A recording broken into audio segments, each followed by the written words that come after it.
Belkis était en talons hauts. Et Béatrice a pensé qu'elle ne pouvait absolument pas courir avec des chaussures à talons hauts. On lui a ôté ses chaussures et on lui a mis... Béatrice lui a donné ses chaussures. Et elle est allée, elle, pieds nus. Elle avait l'habitude de courir pieds nus. Avant l'arrivée de Béatrice et Charlotte, des lampes tempête à pétrole avaient été disséminées dans le parc. À ce moment-là, arrêt, et je prends la parole. Pour la première fois, Belkis ne m'avait pas entendu. Et je lui dis, quand je sifflerai un long coup de sifflet, vous ôterez votre bandeau, vous le jetterez à terre et vous vous mettrez à courir pour éteindre les lampes que vous verrez là dispersées dans le parc. À chaque fois que vous entendrez un coup de sifflet un peu long avec un autre coup de sifflet plus court,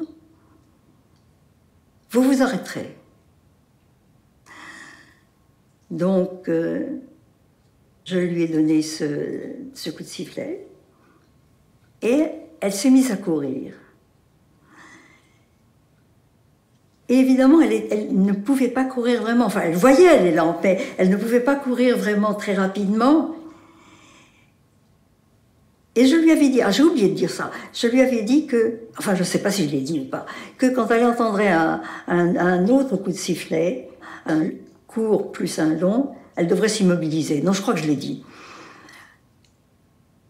Donc, elle s'est mise à courir, et puis elle a entendu ce coup de sifflet, et tout d'un coup, il y a eu un coup le claquement d'une chambrière. La chambrière s'est enroulée autour de ses chevilles, et elle est tombée. À ce moment-là, se sont réunies autour d'elle les chasseresses. Et les chasseresses avaient toutes une lampe frontale. Et donc, Belkis, qui était à terre, ne pouvait pas les voir. Elle était complètement aveuglée.